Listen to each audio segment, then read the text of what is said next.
yang kedua, maka untuk berdoa ini kita berdoa di dalam masing-masing ya, berdoa online. Oke, nah saya berdoa di dalam hati karena kita sudah baca doa tadi panjang. Nah, saat itu kita bakal lanjut pembelajaran, ya, dimana kita buka di buku paket di pas tadi ya di pas. Tapi sebelumnya kita masih semangat nggak ya? Ya, oke, kita nyanyi dulu sebelum mulai pembelajaran, nyanyi lagu Garuda Pancasila. Oke, 1, 2, 3. Garuda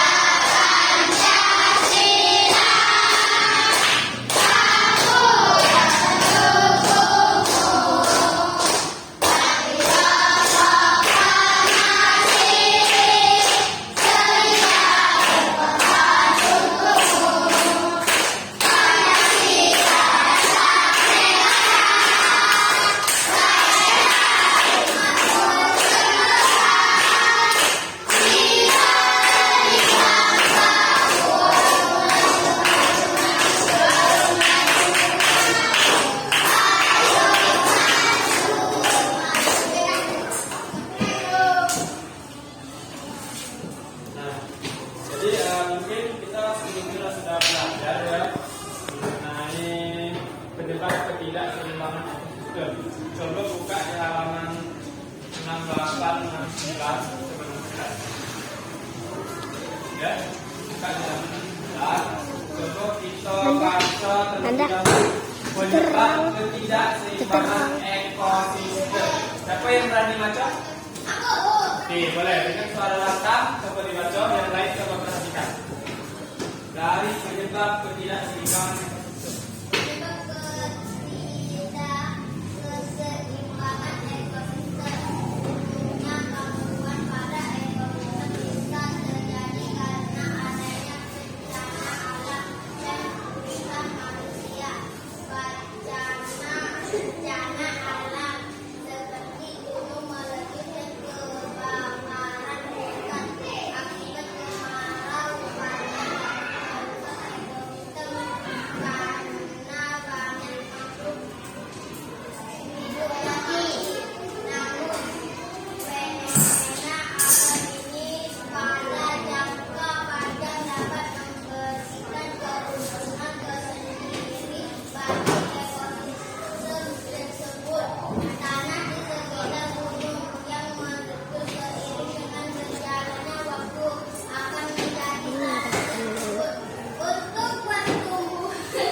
Penyebab ketidakseimbangan ekosistem. Oke, sebelumnya kalian tahu apa itu ekosistem? Tahu ya, ekosistem itu ya mungkin apa yang kita tinggali, apa yang kita tempati saat ini adalah ekosistem, baik ekosistem darat maupun darat. Nah, jadi ada yang namanya penyebab ketidakseimbangan ekosistem. Gangguan ekosistem bisa terjadi karena adanya. Coba baca lagi. Ketidakseimbangan ekosistem bisa terjadi karena adanya bencana alam. Coba baca ya. Jadi kami coba ya penyebab ketidakseimbangan ekosistem.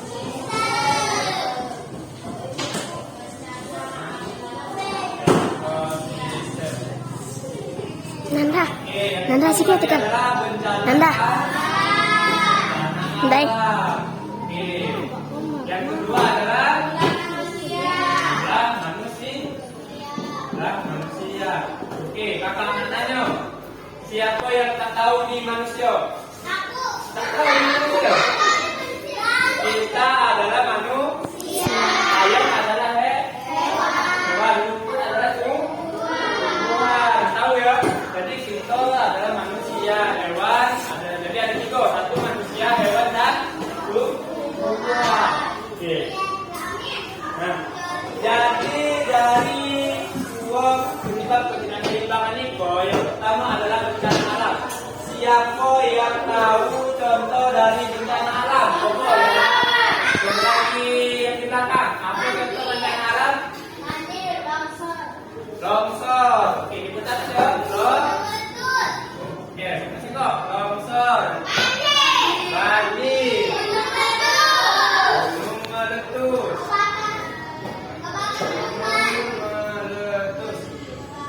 Kebakaran. Kebakaran hutan. Nah itu ya masih banyak lagi. Gempa bumi. Ya longsor. Berakhir. Sorry. Longsor ya. Nah, namun tema malam ini pada jangka panjang dapat memberikan keuntungan tersendiri bagi ekosistem tersebut. Tanah di sekitar gunung yang meletus seiring dengan berjalannya waktu akan menjadi tanah yang subur untuk pertumbuhan aneka macam tumbuhan. Jadi yang namanya ketidakseimbangan ekosistem disebabkan dari bencana alam itu adalah misalnya ketika ada gunung meletus. Kamu tahu gunung meletus? Tahu gunung meletus ya. Kalau yang namanya tsunami, tahu tsunami? Kalian pernah dengar kisah tsunami mana? Di Aceh. Jadi tsunami itu terjadi di Aceh, ya, Indonesia. Nah, sudah itu kemarin ada yang namanya banjir. Di daerah kamu ada banjir? Ada di laut ya. Di balik rumah di tempat payo itu banjir. Biasanya sedikit kok banjir. Surut ya. Nah, itu namanya banjir. Oke. Jadi ada banyak macam bencana alam itu yang menyebabkan ketidakseimbangan ekosistem. Oke, kita coba. Seandainya terjadi longsor, bencana alam, banjir, kebakaran hutan, apa yang bakal terjadi? Seandainya longsor itu di perumahan, maka rumah-rumah bakal runtuh. Jadi juga yang lainnya bakal hancur. Dan ada banjir, apa? Bakal terjadi hanyut. Orang-orang hanyut, barang-barang hanyut, mobil hanyut, semua yang berdiri oleh banjir akan hanyut. Baik juga gunung meletus. Jadi apa yang oleh itu kan panas ya, yang dikeluarkan dari gunung itu panas, lava ya. Nah itu bakal menghancurkan apa yang kena ya. Jadi kebakaran hutan. Apa yang hancur? Hutan. Selain hutan yang hancur apa lagi? Hewan-hewan yang ada di situ. Sudah tahu apa lagi? Rumah hancur, kubur, bahkan kebiasaan habis terbakar. Itu merupakan kerusakan. Gitu ya. Oke, kita bahas lagi ulah manusia. Contoh. Benar 100. Dua, siapa yang masih galak membuang sampah sembarangan? Nah, itu tidak boleh karena bakal merubah atau menyebabkan kerusakan ekosistem. Jadi kita tidak boleh membuang sampah sembarangan. Yang kedua, tidak boleh menebang pohon sembarangan.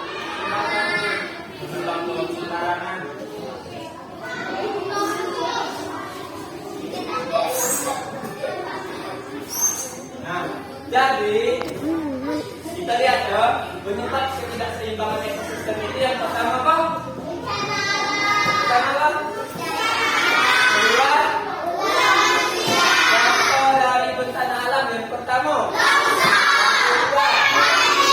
Kedua, keempat, masih banyak lagi ya contoh dari bencana alam, tsunami yang itu. Contoh kerusakan ekosistem karena ulah manusia yang pertama. Yang kedua. Kenapa kita tidak boleh membuang sampah sembarangan? Karena ketika kita membuang sampah ke sungai, maka sungai itu akan tersumbat sehingga alirannya itu bakal terhambat. Jadi dia yang harus mengalir lancar, tak lancar lagi. Ibarat itu tersendak ya. Jadi biarnya keluar ke pemukiman warga. Itulah maka kita boleh membuang sampah sembarangan. Yang kedua, kenapa kita tidak boleh menebang pohon sembarangan? Ada yang tahu? Karena kita bakal kehabisan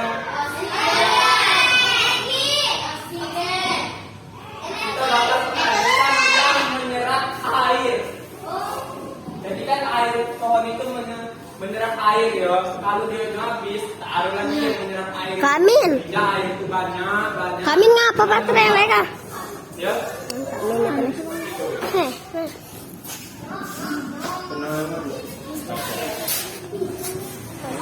Pokoknya seru udah baik kamin kena. Lagi dikit, lah dikit. Lagi tegal ya, pegang tegal. Tarak lah, terakhir. Oke, pegang tegal ya. Oke, jadi kita bakal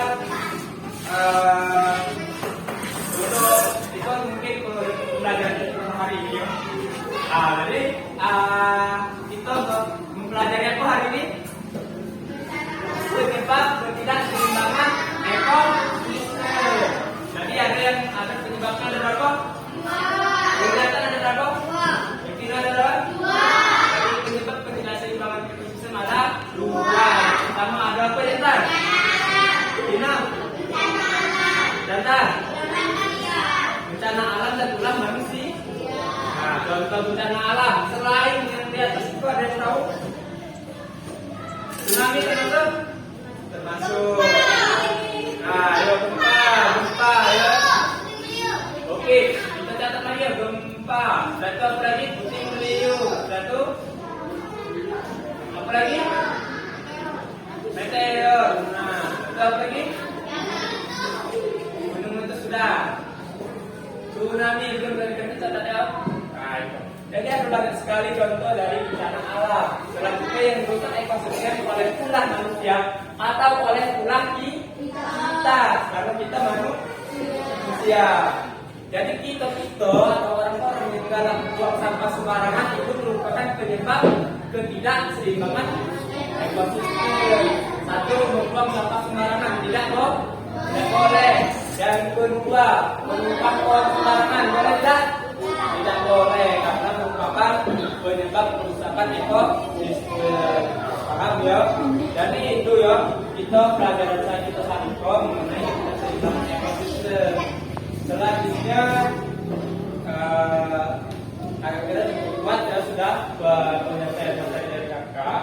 Mungkin kakak bakal hapus, Tiko dulu bakal hapus.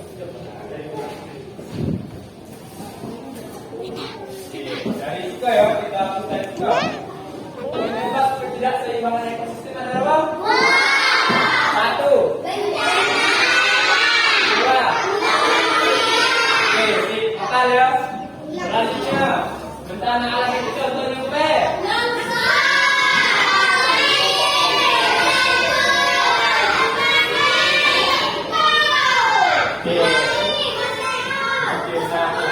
Contohnya yang paling parah adalah banjir, gempa bumi, gunung meletus. Contoh dari ulah manusia.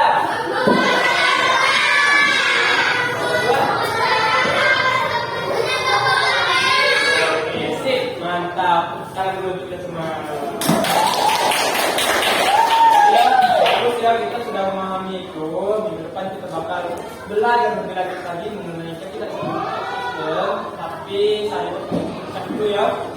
Sebelumnya kami konfirmasi dulu Tiko yang tidak hadir dalam rawat. 3 orang. Jantan berapa orang yang tidak hadir? 2. Bintang 4 dan tidak hadir. Jantan 3, 4. Bintang yang tidak hadir berapa? 4. Jantan. Oke, jadi kan kita bakal mencatat ya namanya yang tidak hadir. Nah, oke. Setelah itu kita bakal mengakhiri pembelajaran Saniko. Biasanya selain kata Pancasila, kita menyanyikan lagu apa? Yang simpel. 17 Agustus. Atau ada lagu lain? Oke, biasanya lagu tidak ini.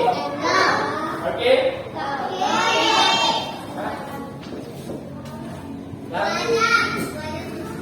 Lagu belajar Pancasila. Kita lagu